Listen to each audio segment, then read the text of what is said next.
Persia, 2,297 years ago. A land of rock, of sand, of war. Barbaric war. For this was the kingdom of Darius, king of kings, ruler of all Western Asia. For centuries, the winds of battle swept this land dry of life. Until one day from Greece, from the west, came a man to bring life to the soil, and civilization, and peace. A man who was known as Alexander!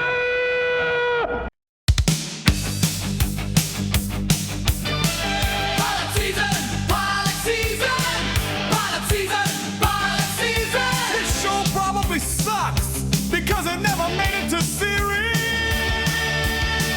Pilot season! Pilot season! Pilot season! We're reviewing it anyway! Yes, we are! Pilot season! Pilot season! Pilot season! Pilot season! We couldn't even get lyrics that rhymed. Pull our theme song! Daniel and Julian and Kenny review TV pilots that never got made into TV series. Oh! Pilot season! Today, after doing a comedy last time, we're going to do a drama this time from 1963 originally, a drama called Alexander the Great. That was what this pilot is about, the famous general from Greece. It takes place around 334 BC. And it stars William Shatner of Star Trek fame and Adam West of Batman fame before either of them were in it. It was eventually aired on TV on a family anthology series called Off to See the Wizard. This was on ABC, and animated characters were used as wraparound intros for what they say were family-oriented stories. Now, I think we'll all get into that in a few minutes. This is Roxanne. This is the cool thing about Off to See the Wizard, even though the animation and the jokes are bad and everything.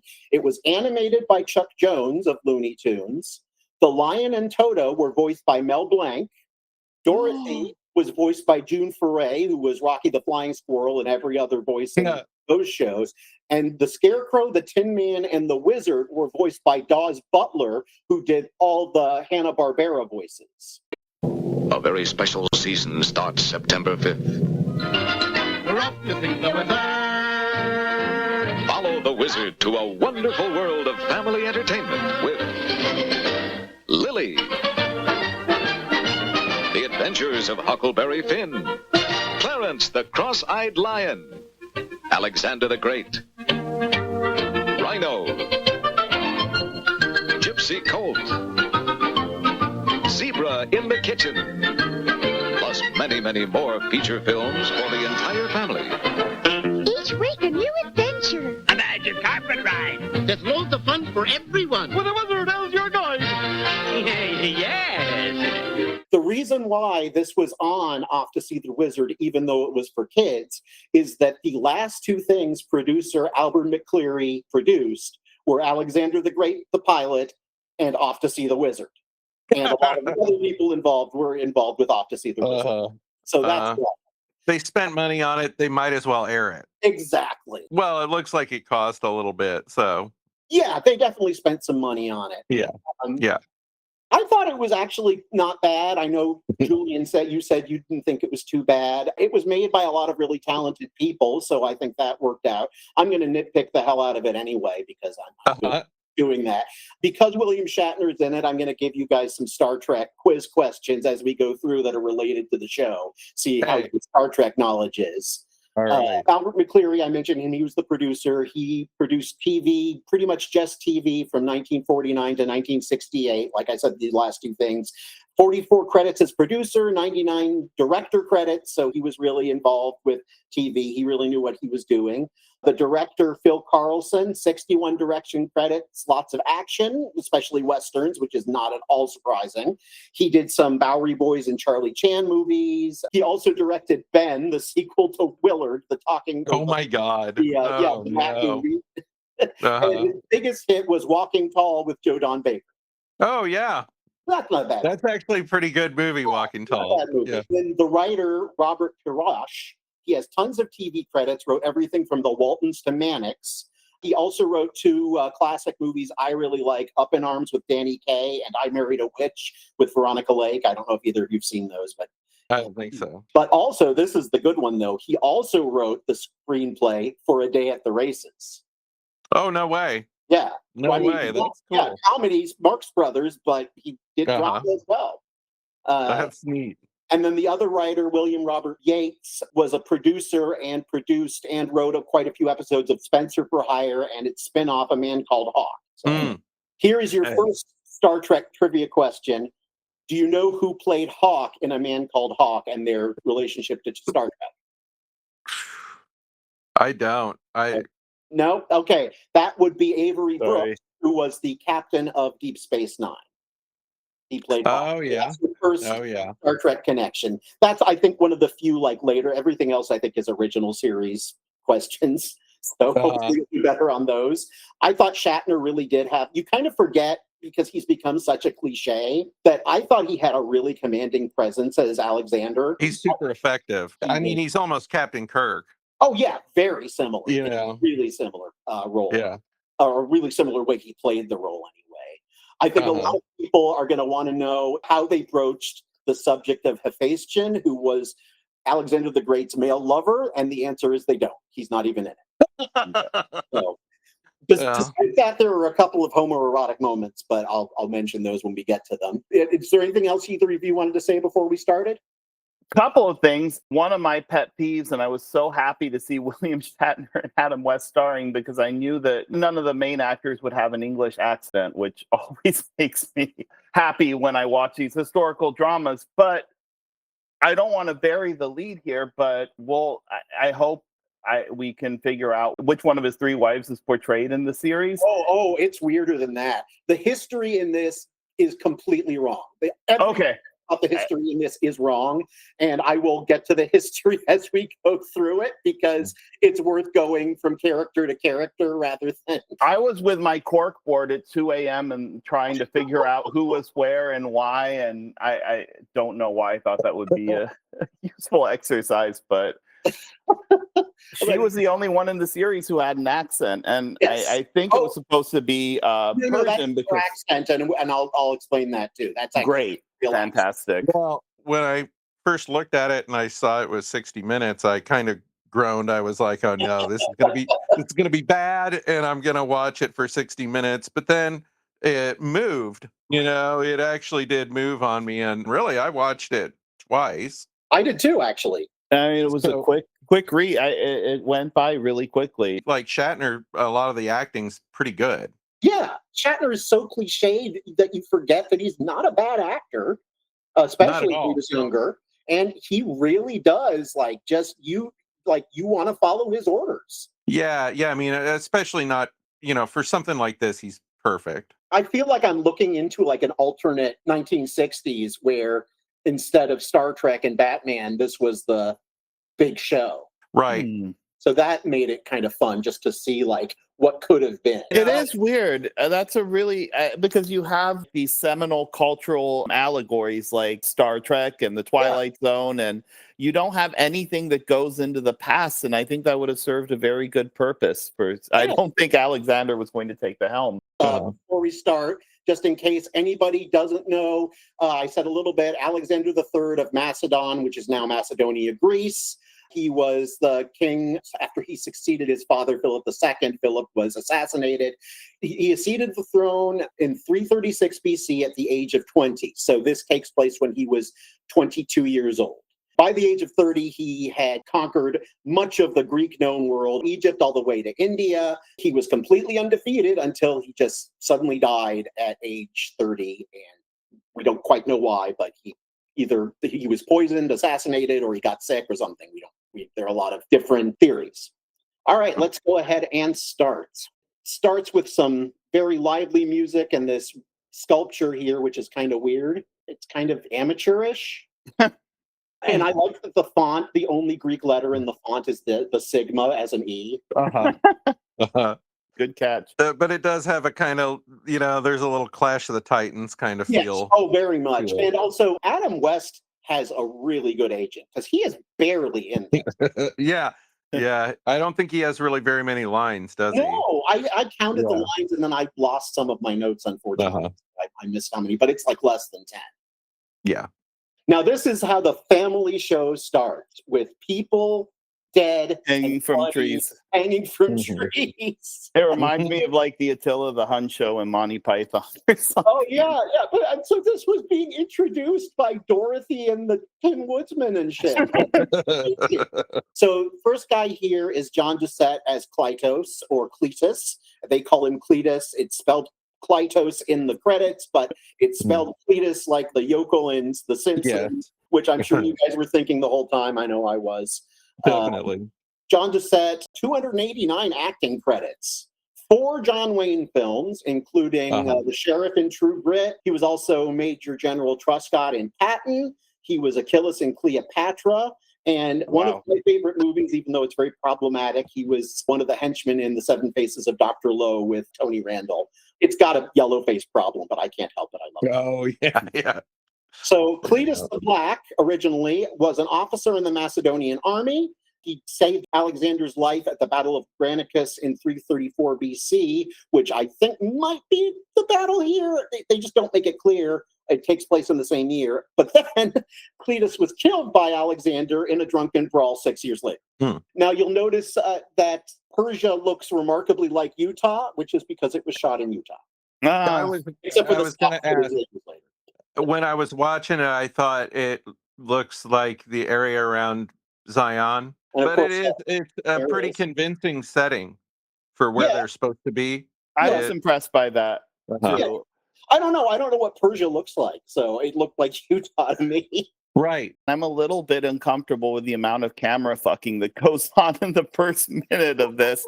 It is insane. Just like, and there's a lot of the horse fast in the beginning. It's just like there's lots of these shots of guys riding horses quickly. Yeah, it really is like straight out of the Western playbook. It is, and there's so many other Western moments here and there. There's one that's really funny later that I'll have to point out. It really made me laugh, not intentionally. I love that it's not in this shot, weirdly, but the makeup in this is super inconsistent, and only Alexander ever has 5 o'clock shadow, and it's like really random where their dirt is. So like Alexander will have dirt all over his face, but his white uniform will be mostly clean. But here they are cutting down the bodies. I don't think I have any information about this guy they cut down. I just know he's filthy. Clytos, his eye patch looks much bigger here than it does in the rest of the show, but that might be an illusion from the helmet. I'm not sure. Yeah, or it's pushing it down. I wonder how many people William Shatner has found dead or dying. That's quite on television. To say exactly what they need to say before their last breath. It's yes, if he even knew what the setup for his career was right in this moment. Star Trek, T.J. Hooker, so many different people dying in his arms. This is also the first homoerotic moment. And is he dying, or does he just have like lots of injuries from shaving really badly? It's hard to tell. He talks here in a minute about the Persians and is really racist about them, which I guess is accurate to the history. But there's some other racist stuff. Our second racist show in a row. Butchers to mutilate the body. It's nothing to them but flesh and bone. It dies, it stinks and rots. There's no soul to these barbarians. Okay, so the takeaway from this scene is the Persians, Darius is so barbaric and horrible and disgusting. And then I don't want to bury the lead here, but he proceeds to like knock off a bunch of Persians like they're the Foot Clan with his sword. They try to make the Persians out to be truly bad guys, and in a way, as you'll see, almost Klingons, which I think is funny. Yes. Good call. Alexander, I love that he rides with his sword pointed forward, but when he actually gets to the Persians, he just kind of whaps them with the sword and moves on. I can imagine this is what jousting practice looks like at medieval times. All of the fighting is not well done. They no just reused that shot too. There's a lot of recycled shots in there. That was a pretty good stunt. There's a couple decent stunts. Yeah, although there were some horses that were hurt. That horse of course, definitely hurt. Oh, here is Adam West, and we're going to find out who pauses their lines more. Adam West gets in early with his second line, which was, "It was unavoidable, my lord.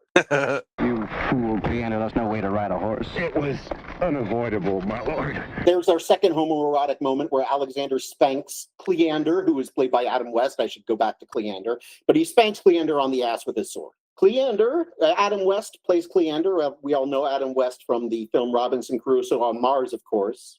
Just Batman is what we know him from, but I just want he dies in that movie really early. So he's not Robinson Crusoe. So Cleander was the son of, I'm sorry if I got these names wrong, Polemocrates or I don't know, Polemocrates, and the brother of Coenus, who was one of Alexander the Great's officers. Towards the winter of 334 BC, Alexander in Caria in Turkey, which I think is where this takes place, and not Persia. I guess Turkey was part of the Persian Empire, so that's where it takes place. Alexander sent him to collect mercenaries, and with these he returned and joined the king while he was engaged in the siege of Tyre, which was before this, so maybe not, I don't know. But basically, he was just one of the generals, but together with the other generals, he was accused of being oppressive and sacrilegious, and so eventually Alexander put him to death as well. I know the Persian hats are accurate, but they're also ridiculous. Is this the part that leads to everyone assuming that he's dead? Yes, this is the part. Yeah. And there's that great cut from the knife going down to the knife going into that relief. Yeah. That's innovative. It's things like that that make it redeemable. There's good stuff like that that definitely makes it move along. They're definitely trying to tell a story.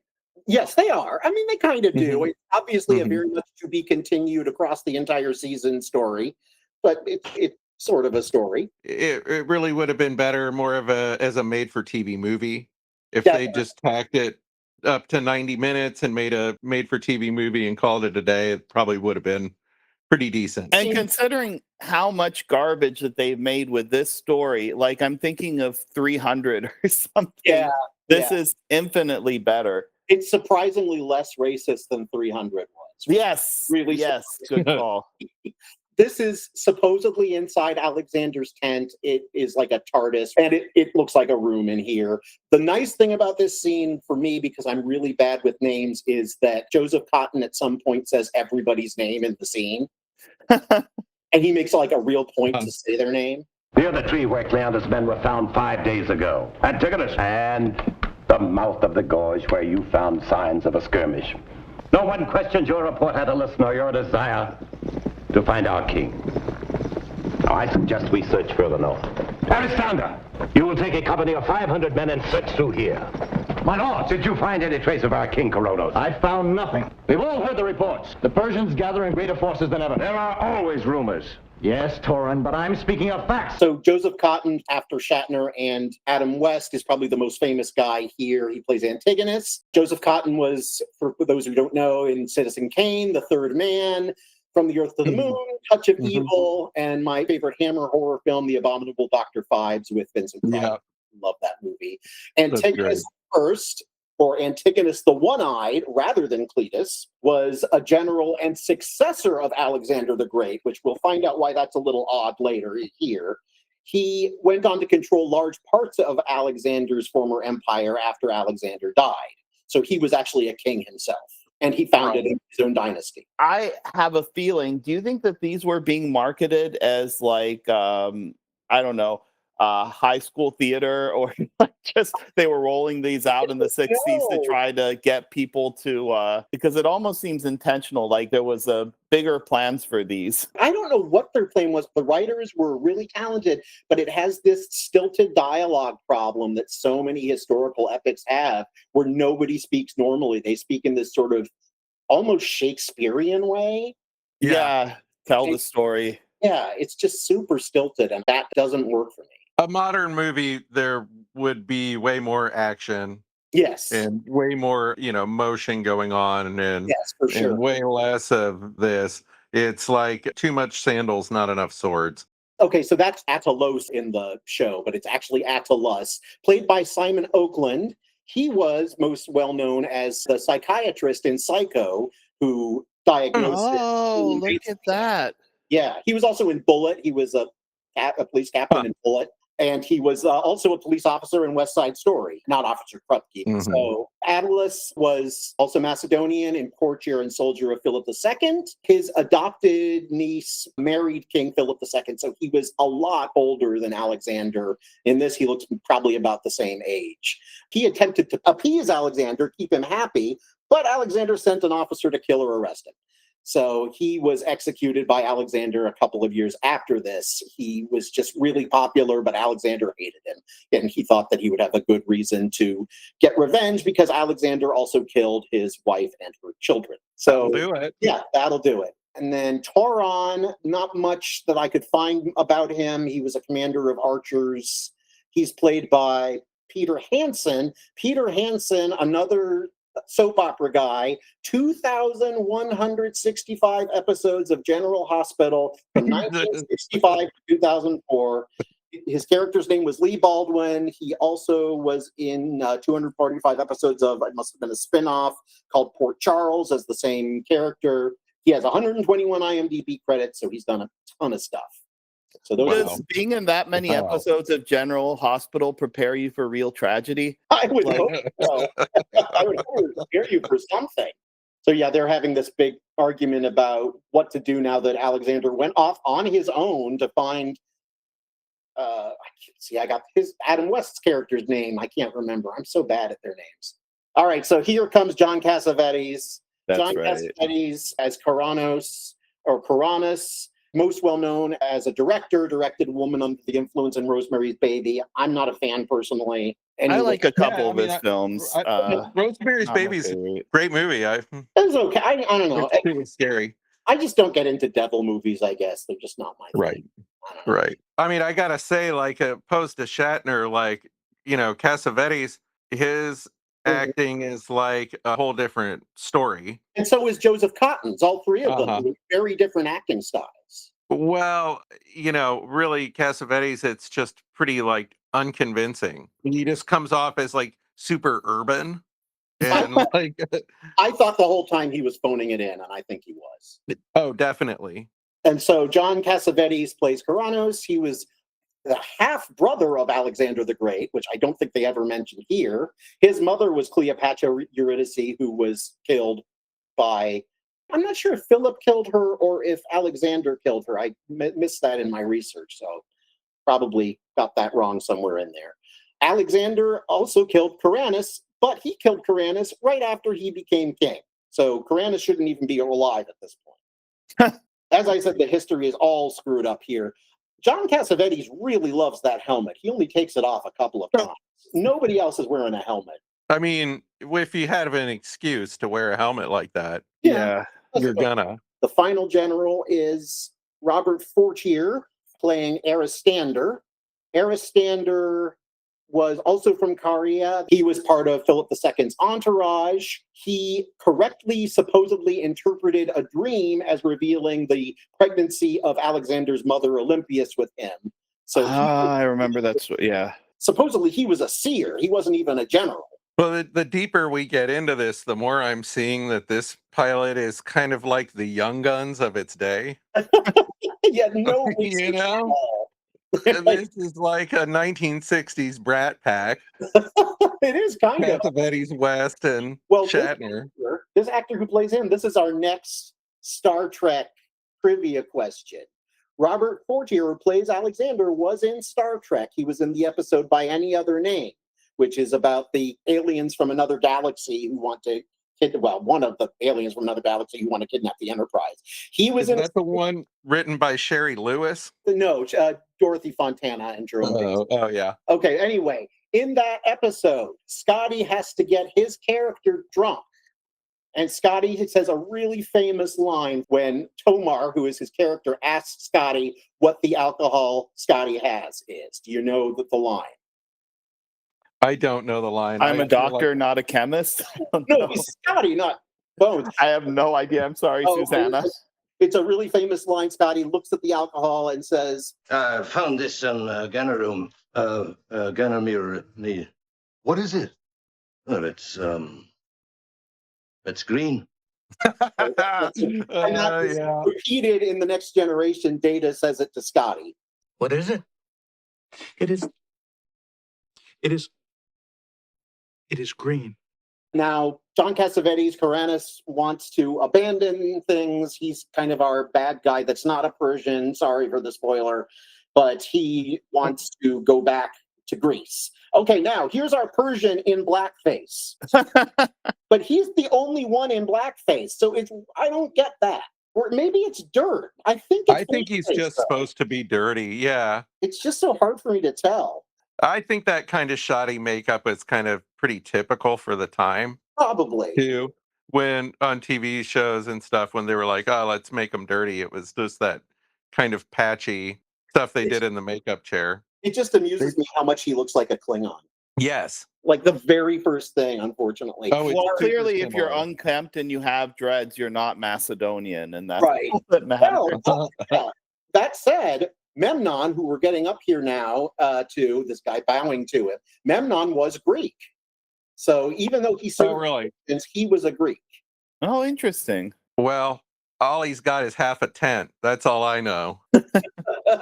The other thing with him, after Memnon was killed by Alexander, Memnon's wife apparently became Alexander's mistress and bore him a son named Heracles. So Alexander was just fucking his way across. That's right. The second wife was a gift to try to like appease the tension or something. Or... I don't think, no, this is not the same as his three wives, because I wrote down his three wives. Yeah, this is not one. Oh, it wasn't. Oh, okay. Yeah. I thought that was this is just a mistress. Yeah, this is just one of the many people Alexander impregnated, apparently. Isn't that adultery? Well, I guess, you're on the road all the time. It's good to be the king. Yeah.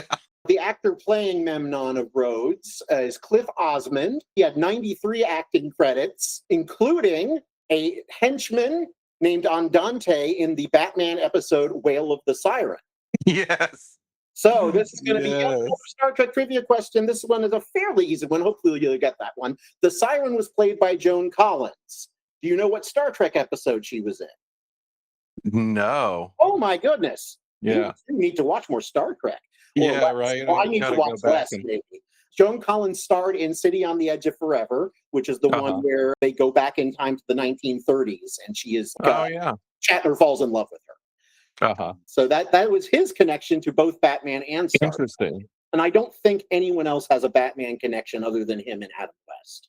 I love that he's just eating like an animal in this. It just makes me laugh that he's just like talking with his mouth full and spitting out food.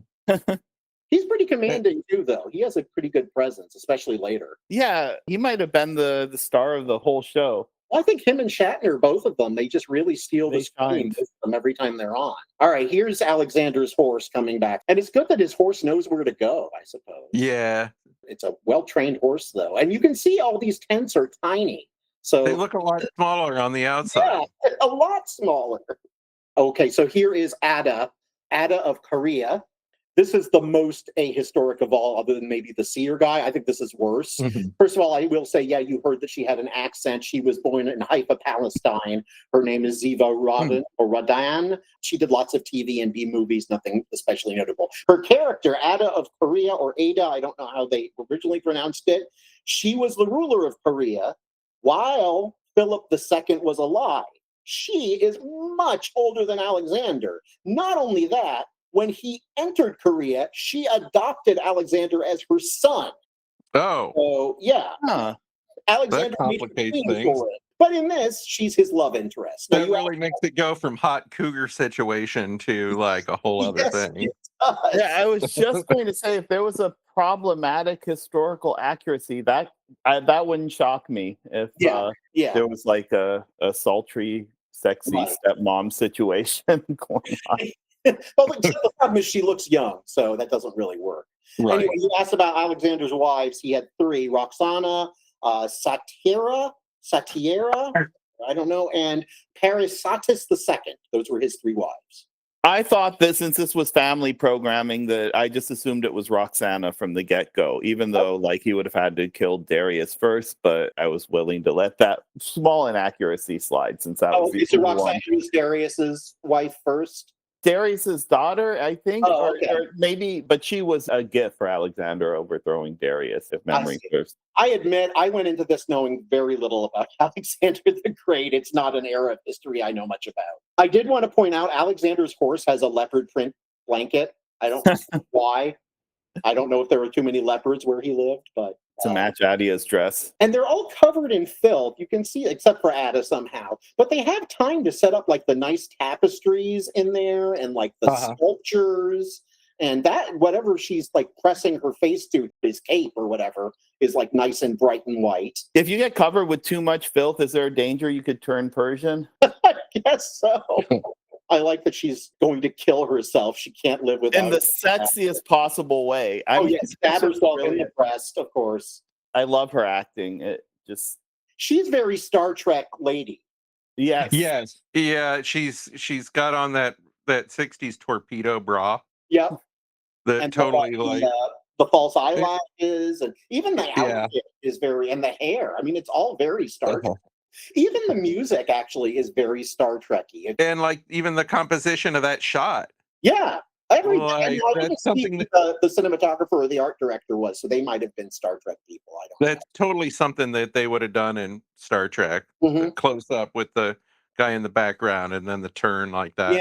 I mean, when it comes right down to it, Star Trek's a lot like a Western or a military. Oh yeah. I mean, So, it's really. a wagon train in space. Yes. So yeah, very much so. And this is shot like a Western as well. So I mean, I guess all of it and the director had done Westerns. I mean, like all of it has very much a Western sensibility to it. Just Which might have been a saving grace. Gentlemen, I smell of marshweed, sand dust, and sweat. I want to bathe, I want to shave, and I want to rest. Least of all do I want to talk. See Cleander, he hasn't stopped talking since his rescue. Promise we think alike. Let the orders stand. We move tonight. I love the plan is first to take a bath and to have some introspection, and then at night, first thing, go and march out east. Like the priority list is somehow just, I don't know, askew. Oh, and of course you have to show Shatner with his shirt off, and he is damn muscular, I will say. Yeah, he's not in bad shape. What are the odds if this were made today that the cast would have at least 3 or 4 WWE stars in it? And a lot of nudity. Yeah, definitely. Oh, this lady here who's just playing a slave girl, she is our next connection to Star Trek. This lady, her name is Tanya Lamani. She is an actress from Iran. She was in the Star Trek episode Wolf in the Fold, original series. She was a dancer named Kara. She was on a date with Scotty at the beginning of the episode. What happens? Do you remember? I don't. Oh my God. I don't know. I'm like the only Star Trek nerd here. She's dead, Jeff. Stabbed 12 times. This is the episode with the alien creature that was Jack the Ripper. And Scotty kills her at the beginning of the episode. Because Yeah. Well, what season is that from? I'm not that big a Star Trek nerd. The other thing with this part where he's given this bath is that water is fucking boiling. I mean, there is so much steam. And then he says he wants it hotter. Yeah, well, that's because he's not quite Persian yet. He's not going to be like blackface. He's going to be like red like a lobster. I mean, sitting in a tub with some dry ice. Yeah, that's what it is. I mean, you can see it's because his knees are up, so you can see he doesn't want to touch the dry ice with his feet. Yeah, because at the end of this scene, like, if this happened, they'd have to be treating his burns. Oh, my lord. Turan wanted me to show him how you got away from that Persian dagger. Well, I was curious about the principle of leverage. You can't explain it. You have to show it. No! Turan's an engineer, not a fighter. Let me show you. Oh, yes, the wrestling scene. Now, there's some Kung Fu in this part. It really is pretty good. Yeah. Oh, here's another homoerotic part, crotch to crotch wrestling. Box the ears. Yep, there we go. There's the Kung Fu double Yeah, correct. and then the judo toss. Yeah, Yep. Kirk Jitsu. The other thing is, this is about halfway through the show. Every time people talk about Alexander, other than John Cassavetes, it's like he's the greatest, he's wonderful, we love him. There's like nothing wrong with the guy. It's just like Right. scene after scene of Alexander is amazing. That's right. Yeah. He's a coward, Yeah. and he doesn't want to. He just wants to go back to Greece. He But, doesn't like, want any more conquest. But like, Is everyone presenting him with a different wine? Like, why does he toast by stealing the 3 glasses of wine from his? I would assume that it was the same vintage. I would think so. This part I like, that he tells Ada to go dance for him and then immediately ignores her. He just like immediately goes and talks to Cleander and just ignores her. Not very good dancing. Oh, I like this too. Cleander has a female hat rack. Oh yeah. I mean, it's a scene right out of a Star Trek episode. Yes, absolutely. It could be like the aliens like partying with Captain Kirk at like an official, like one of those time travel episodes or something. Oh yeah, time travel. Yeah, there's a line somewhere in here. By the way, this is yet another Star Trek thing. I don't remember quite where it is, but there's a line. None of that sweet Persian prune juice you swallow, about the wine that. Oh yeah, He's like, that was a great line. Juice, Klingons. The topographical map on wheels is really weird, and I want to know if the Greeks had something like that. I doubt they did. Do you think that set piece is still around somewhere? Oh, I'd love it if it was in some like some warehouse in LA somewhere. And again, Adam West gets about 10 seconds of screen time in this scene. Yeah, it's like they had him there to put his name on it or something. But he wasn't famous yet, was he? So that's why I think he just had the best agent. Yeah, I mean, maybe he'd done some westerns or something. I don't know. I don't even know. I mean, he'd done a few things, I looked, but I mean, really, Batman was what made him famous, so... Right. We have conquered the coastline from Syria to Egypt and 1,000 leagues deep. I say it is enough to protect Greece. I say it is not. Greece is not safe until King Darius is destroyed. Every time we have him within our reach, he retreats further into Persia. We cannot chase after him forever. The men are exhausted by these endless campaigns. If we continue on, we eventually will destroy our own army. And if we stop now, Persia will only grow strong again to start another war. Is that what you want? I want peace as much as you do, and we can have it for the asking. Darius would be glad to compromise. Let him keep Eastern Persia, and let us keep what we have. I will not compromise with Darius. Alexander, there are not enough men in all of Greece to conquer Persia and to hold it. I did not cross the sea to conquer Persia. I came to put an end to the barbarism that rots this land and has plagued Greece for 200 years. I came to put an end to wars forever. We cannot conquer the world! And we shall build a new one. For Greece, and for all she stands. She'll build a graveyard instead. That's enough! I feel like this dialogue especially was a teachable moment, but I really didn't learn anything. About how to stop the Persians? Yeah, well, just how much is enough conflict, and when do we retreat back home, and what, like, military overreach. There's a whole conversation that could have like some profound cultural significance, but I just missed it. It went over my head. I see. I don't think that the writers studied Macedonian culture whatsoever, so I think that's okay. Cassavetes' delivery is all like he's a New York lawyer or something. Yes. It just doesn't fit. Maybe that's why I thought I was supposed to be learning or getting my notepad out. Yeah, he's playing a different character from something else he was doing or something. It's not. In a way, though, he's the only one reading the stilted lines in like a naturalistic way. Mm-hmm. So, like, in some ways, he's doing a better job, but in other ways, it feels like he's just phoning it in. Yeah, he didn't put anything into it. It just seems like he's going to ask directions to the subway. Yeah. At any time, you know.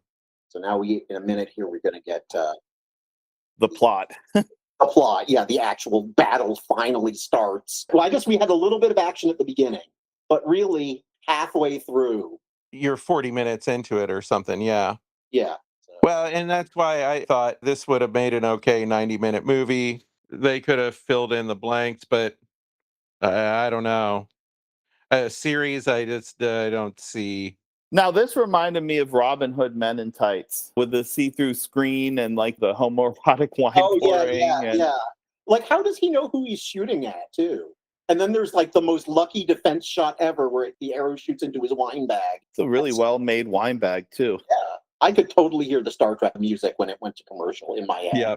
I heard da da da da. 100%. Here's the part where Alexander, rather than his who knows how many men he has a little bit later, decides he's the one who has to write the catapult. Like anything like this would ever have happened. He has 5,000 men and who knows how many slaves, but he's the one who has to get injured raising the catapult. Well, he understands leverage. Yes, that's true. He did. He's got a good grasp on that. Yeah. Golly. See, even their helmets are different. Like nothing is the same. I guess they decided they all needed to look different, but it doesn't make sense in terms of an army. You think there was a hot topic back then? Like they could sort of individualize their It really is a thing that you don't really think about in the modern idiom, how understanding leverage would have given you such an advantage in the ancient world. Well, they also understand weight, which they show later. And beehive hairdos, apparently. Yes, yeah. They understand hairspray. Too tight.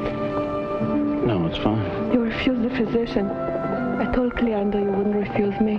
This injury, they never really. I guess that was from lifting the catapult. Yeah, it was from lifting the catapult. He grabs his shoulder.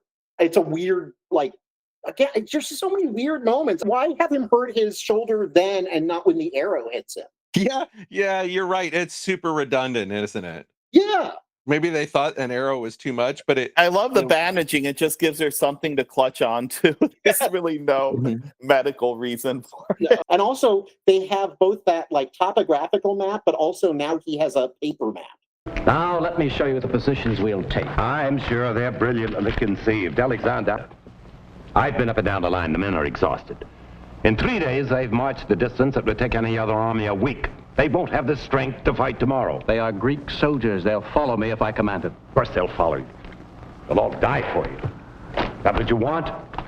If you commit us to battle tomorrow, we'll lose 3,000 or 4,000 men in the first half hour. If I don't, we'll lose the advantage we've gained by our forced march, and Memnon will kill 10 times that number. I tell you, this battle is ill-timed. You can't... You're always telling me something I can't do. What are you, my father? No! I'm only a soldier. Point out a man, tell me he is your enemy or the enemy of Greece, and I will kill him. But tell me to order my men into battle when I know they'll be slaughtered. This I won't do. I will not take that responsibility. I will. I'll lead this army to victory tomorrow, with or without you.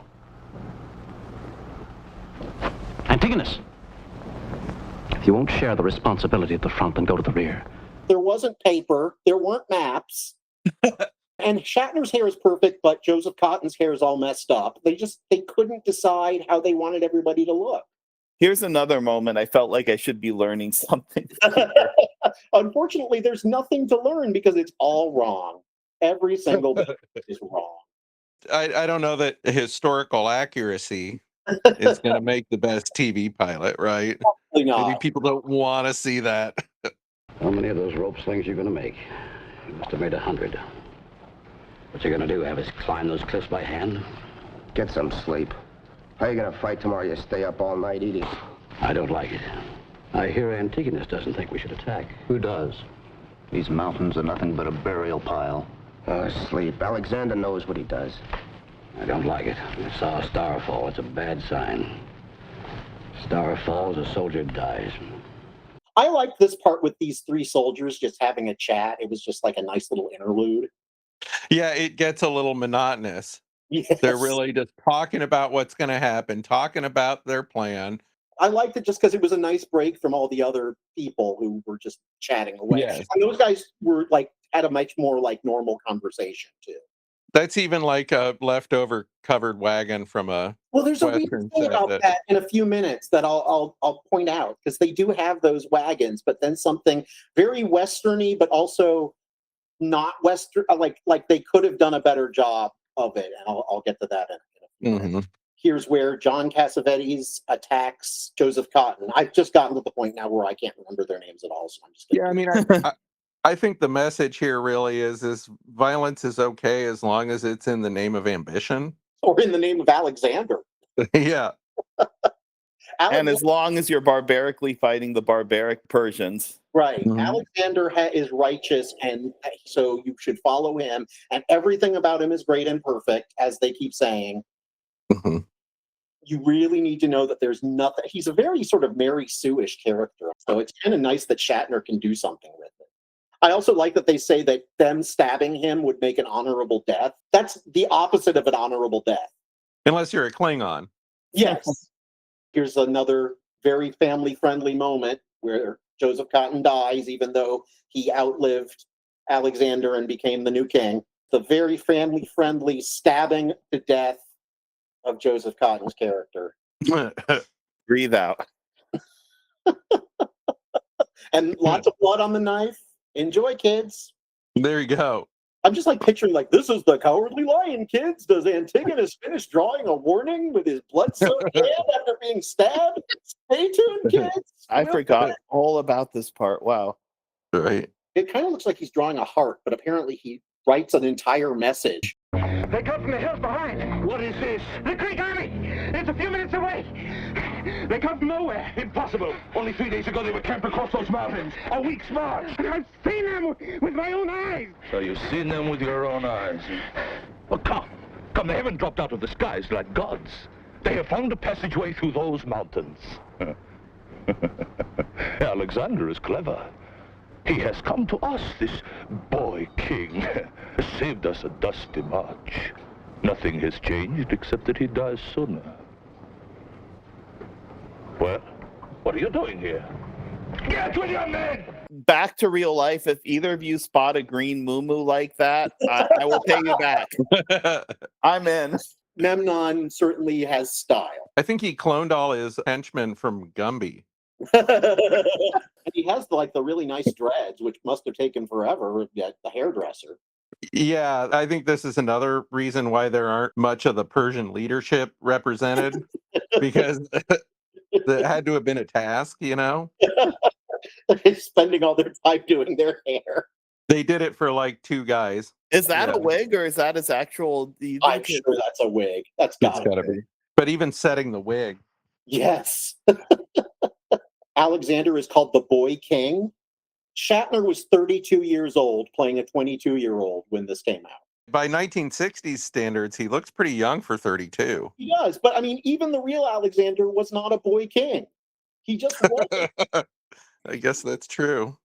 So the two of them, John Cassavetes and Shatner, are talking. Watch what they do here. They ride their horses in a little circle pointlessly while they talk. Oh, yeah. They have a little chat on their horses, I guess because they wanted to do the horse equivalent of a walk and talk.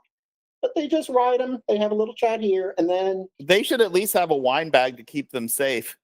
Where are they going? These Greek traitors! They can't be loyal to their king or their enemies! It is not his plan. But we have the advantage. Alexander has tired his men on the march, while we are fresh, stronger, twice their size. Our cavalry will run through them like weeds on the first charge. Danesh, you follow with the chariots. Cut open the hole and I will lead this army through it. And watch for Alexander. I want his head. I do really like Memnon, though. I think he's my favorite thing in the... 100%. So you said that was an accurate Persian hat for the time? It was an accurate Persian hat. I've seen carvings where they wear those hats. It's probably it's true. They shouldn't have been accurate. Wow, that's incredible. The one thing they get right is more out of place than anything. I guess the facial hair is kind of right, too, because I've seen pictures of Greeks with that kind of hair. They don't tell you he's Greek. So here's a Western part. Yeah, in the artwork, Even that's though how they it... had those wagons, they didn't use them, so they circled the horses instead. This is not an actual Star Trek thing, but it really looks like the Vasquez Rocks where Kirk fights the Gorn and is used in a whole bunch of other parts. Yeah. It's not because it's Utah. Well, and that's the thing. At first, I was like, oh, did they just go out there and film it? You know, and then the more I watched it, I was like, no, this looks more like Utah, or they actually went to a location to film this. Yeah, it was definitely filmed on location in Utah, and I've been to the Vasquez Rocks, and it's definitely not them. Right. So here, in a minute here, Shatner wins the pause contest. Shatner has a line here, which is a long pause even for William Shatner. I had to use a stopwatch just to find out how long Okay, here it is. Here it is. So he goes A victory. 1, 2, 3, 4, 5. And Greece. 5 seconds. That's amazing. That is a historic pause, even for Shatner. Now we get to the part where there's stock footage, and you can tell it's stock footage because it's totally different quality. Yes. And many more troops. And then he gets all these things like these lancers appear out of nowhere. Like all this stuff just suddenly appears. Where did it all come from? You know what this part reminds me of? It reminds me of the end of Monty Python and the Holy Grail, where there's a million soldiers. That's funny. You could have thrown in the intermission music right here. And then these horns that they play sound like modern trumpets, and they're even harmonizing.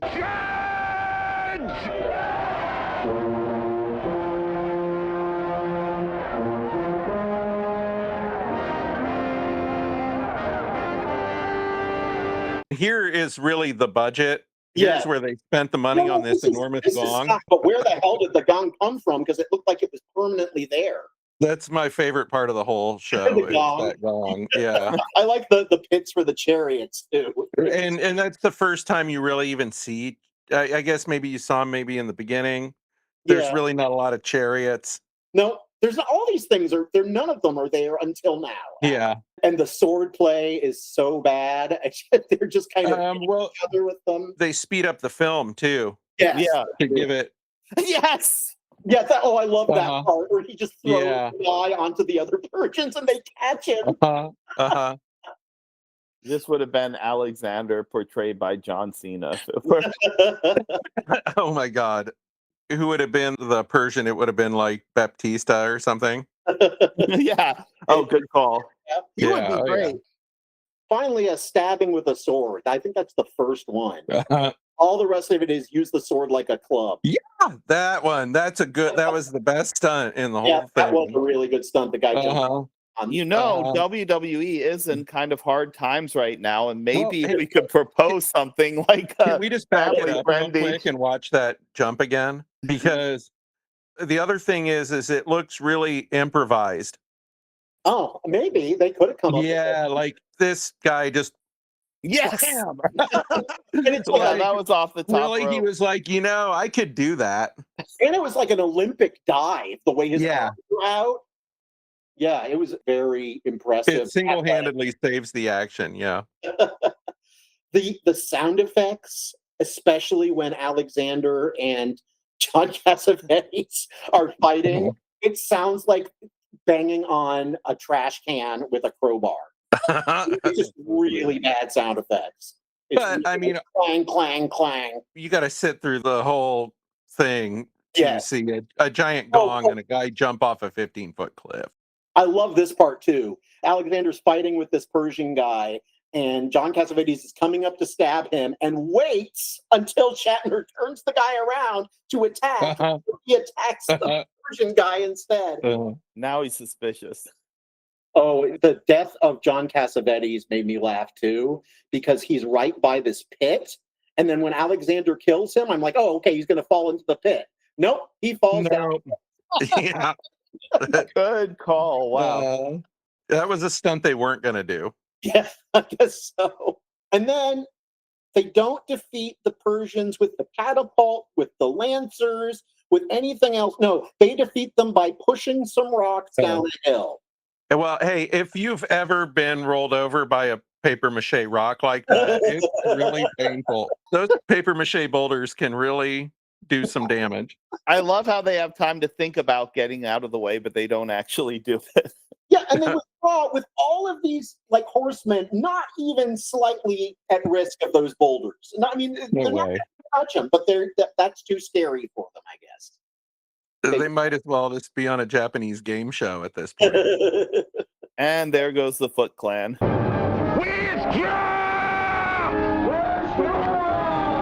It's nice of them to put all of them in a pile for Alexander. Oh, got to have that epic shot there and look at his cold stare. So much camera fucking.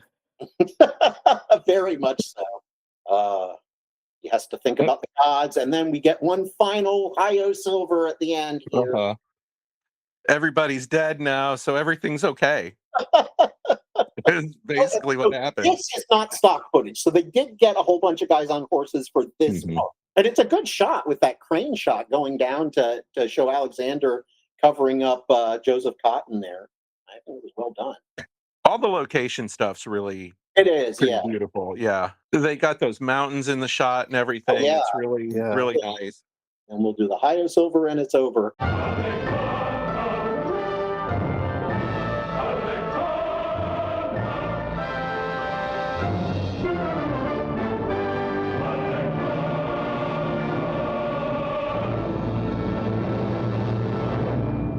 I am just so happy. I love abrupt endings like this. Yes, it is it's abrupt. over. Thank you. I do have a few things here at the end about some of the other people that were involved in this. So I'll go ahead and do that. In fact, two of them are Star Trek related again. Leonard Roseman did the music, 121 film and TV soundtracks. I'm going to have to look up some other Leonard Roseman music. Well, I'll tell you enjoyed some of the ones he did. He did Fantastic Voyage, Beneath the Planet of the Apes, and Battle for the Planet of the Apes. Ralph Bakshi's Lord of the Rings. Oh, cool. His first movie, he was friends with James Dean. So James Dean got him to do the soundtrack for East of Eden, which was James Dean's first feature film. Oh, wow. That's incredible. Here's the Star Trek connection with him. In the 1980s, he had another really good friend who was a film director who got him to write the soundtrack to... For Star Trek the Motion Picture? Not the motion picture. He wrote the soundtrack to Star Trek 4 because of his friendship with Leonard Nimoy. Leonard Nimoy, yeah, okay. I remember going to see that one in the theater. Me too. Yeah, oh man. Well, I didn't see the first one, but I think I saw all the others in the theater. Mitch Leisen was the costume designer who decided no one had a uniform, which was probably why this was his last job. And now the swordplay, even though it was awful, it was a stunt guy, but he was also an actor, Albert Cavins. This is the very last Star Trek link. Albert Cavins was in 2 Star Trek episodes. He played a Klingon in the episode Day of the Dove. He played a Klingon crewman. And he was in All Our Yesterdays, which was another time travel episode where that's why it has the different like time travel windows and Spock gets stuck in like the ancient past. Oh, yeah. He played a fop in the sort of Cyrano de Bergerac Three Musketeers part. You need a lesson in how to use your betters. Who's your master? I'm a free man, sir. And you want better manners, free man. Defend yourself. And there was swordplay in that, so I guess that's why. And so the very final one, the executive producer, Selig J. Seligman, 26 producer credits, including a movie I love, which I doubt you two have ever seen, Smashing Time. It was made in 1967. It was basically the quintessential swinging 60s London movie. It has Lynn Redgrave and Michael York. It's a really fun movie. Oh, really? Yeah. It has a really good soundtrack. And It's called Smashing Time. Yeah, it's on YouTube. You see all the like fashion of the time, and you just it's really well done. The other interesting thing about Seligman, though, was he was a lawyer at the Nuremberg trials. Oh, really? Wow. Yeah. Man, well-rounded. So that's all I have for Alexander. We're done with the show. Anything that either of you want to say as we end this and round things up? It wasn't as bad as I thought it was going to be. It would have worked as a 90-minute movie. I don't think it would have really made a very good show. They probably would have cut some things. And ultimately, I mean, there's just, it'd be like making a show about the 90s Chicago Bulls. Like, what happens? They win. Right? They win until they don't. So, I mean, I'm not surprised it didn't get picked up as a show. Something like Star Trek is way more open-ended. Yeah, you know that Alexander's going to win. You know that he's going to, right, through Darius and Memnon. Yeah, but sometimes that works. Like Apollo 13, they're going to survive. But I thought that's true. That's true. Again, family drama. Or I watched the Kirk Douglas Odysseus, I believe, with my parents, and was very squirmy just to get through that. So I can't imagine. I'm in complete agreement with you, Kenny, that this is not meant for a TV movie, 100%. I mean, if this had been on TV when I was a kid, I would have watched it. Totally. I think for me, it was worth watching just for Shatner and the guy who played Memnon, because I just enjoyed both of them so much that it was worth it for that. And just like you, I was expecting this to be just utter shit. I was expecting it to be as bad as Revenge of the Nerds, and it wasn't. I was surprised. I enjoyed. I mean, it's funny. It's funny with something like this when you're like, well, I mean, it would have been total shit, but like William Shatner's acting really saved it. Saved it. Who would have thought? Yeah, yeah. William Shatner and a Batman henchman made this show worth watching. I think we're all disappointed that we weren't more disappointed. Yeah, I think you're right. Well, That's true. Hopefully next week will be more disappointing. I think I have a good one for you guys. So anyway, we'll see you next time, and hope you enjoyed it. Thanks very much. No, that was great. Thank you. That was great.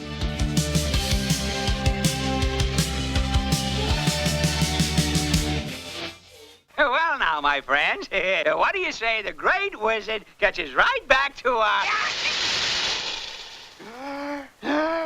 Sorry, Mr. Wizard, but Scarecrow has developed a bad case of straw fever.